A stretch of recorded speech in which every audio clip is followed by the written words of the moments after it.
একটা ভিন্ন আমল, কোরবানি আর একটা ভিন্ন আমল। এখানে দুইটা জিনিস আমাদের স্মরণ রাখতে হবে, দুইটা ভিন্ন আমল। আকিকার ক্ষেত্রে মূল বিষয় হলো ছাগল, বকরি, ভেড়া এই জাতীয় প্রাণী দেওয়া, এটা উত্তম।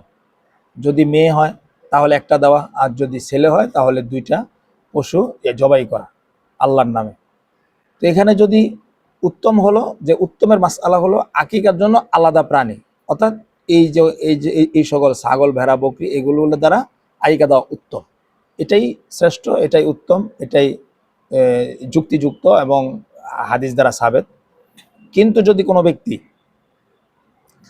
ব্যক্তি যদি কোরবানির সাথে আকিকা দেয় তাহলে হয়ে যাবে, হবে না এরকম না, হয়ে যাবে, কোনো সমস্যা নাই। এবং এক নাম দিলে একটা হবে, দুই নাম দিলে দুইজনের পক্ষ থেকে হবে, এটা এভাবে হয়ে যাবে।